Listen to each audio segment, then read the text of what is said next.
Di sini saya akan menjelaskan letak sensor dan aktuator, fungsi sensor dan aktuator, cara kerja sensor dan aktuator, dan gejala kerusakan serta perbaikan pada sensor dan aktuator pada motor injeksi ini. Berikut saya akan menjelaskan letak sensor dan aktuator pada motor ini.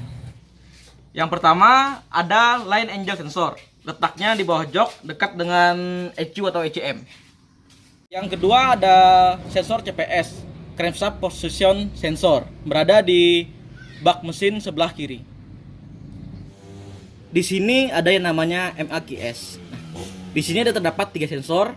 Yang pertama sensor TPS, yang kedua sensor IATS, dan yang ketiga sensor IAPS. Terletak di throttle body unit. Di sini ada yang namanya sensor ECT atau engine coolant temperature. Di sini ada yang namanya sensor O2. Terletak di dekat knalpot.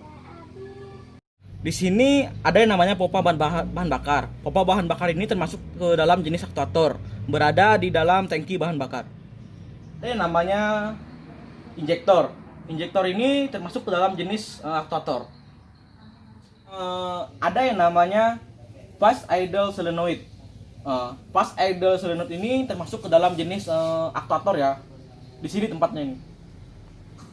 Berikutnya ada yang namanya ignition coil.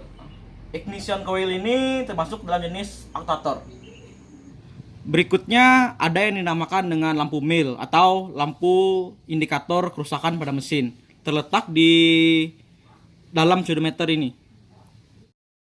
Saya akan menjelaskan fungsi masing-masing dari sensor dan aktuator pada motor injeksi ini. Line angle sensor berfungsi untuk mendeteksi sudut kemiringan dari motor injeksi ini. Sensor CPS berfungsi untuk memberikan sinyal ke ECU untuk mendeteksi posisi sudut crankshaft dan putaran mesin dengan akurat, sehingga ECU dapat mengirimkan bahan bakar sesuai dengan kebutuhan. Sensor TPS berfungsi untuk mendeteksi derajat pembukaan throttle valve atau escape gas. Di sini juga ada yang namanya sensor IAPS, berfungsi untuk membaca tekanan udara yang masuk.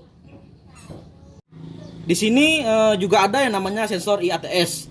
Nah, IATS berfungsi untuk mendeteksi suhu udara yang masuk ke intake manifold. Ini sensor engine coolant temperature berfungsi sebagai pengatur nyala kipas radiator melalui kontrol ECM. Fungsi O2 sensor sebagai pendeteksi kadar O2 pada saluran gas buang pada motor injeksi. Fungsi pompa bahan bakar adalah memompa bahan bakar dari tangki menuju ke injektor. Fungsi injektor adalah menyemprotkan bahan bakar ke dalam ruang bakar. Fungsi fast idle solenoid adalah meningkatkan putaran mesin saat mesin masih dingin. Fungsinya sama seperti cok pada motor karburator. Fungsi coil meningkatkan tegangan listrik dari 12 volt menjadi 10.000 volt. Fungsi lampu mil adalah memberitahu jika ada kerusakan di sistem injeksi motor. Nah, berikutnya saya akan jelaskan cara kerja masing-masing sensor dan aktuator pada motor injeksi ini. Line engine sensor bekerja pada saat motor dalam keadaan kemiringan 65 derajat. Line engine sensor akan mengirimkan daya sebesar 4 volt dan ECU akan otomatis memberhentikan saluran bahan bakar.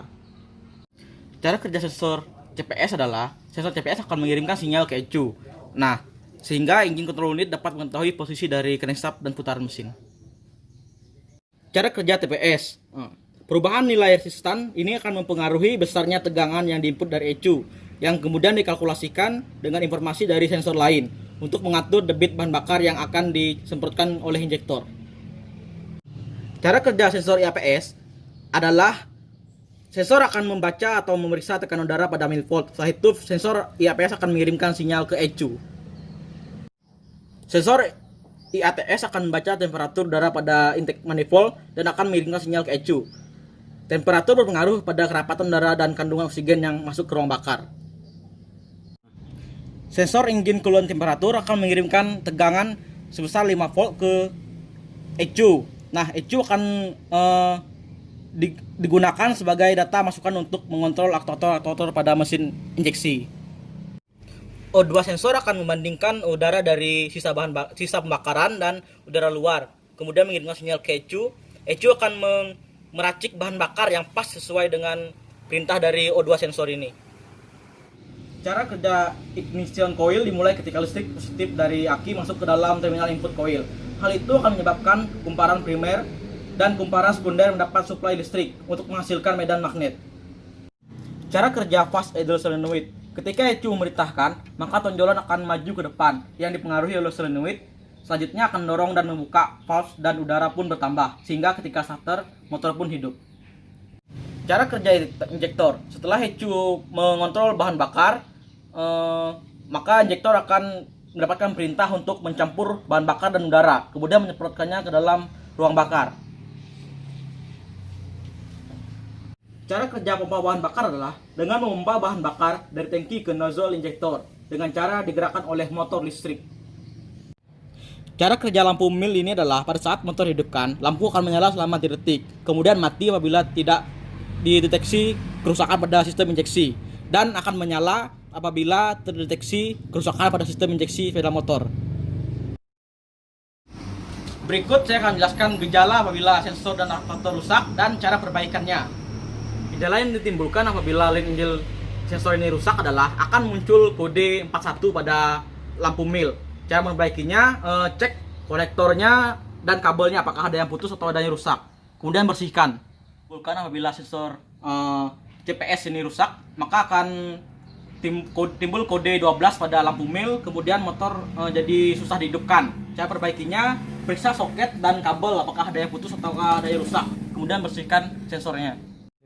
Di sini ada 3 sensor TPS, IATS, dan IAPS. Gejala yang ditimbulkan apabila ketiga sensor itu rusak, motor akan hidup tapi dengan abnormal atau bisa dibilang berbet ya.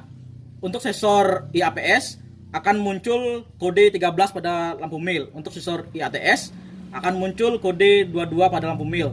Dan untuk sensor TPS akan muncul kode 16 pada lampu mil.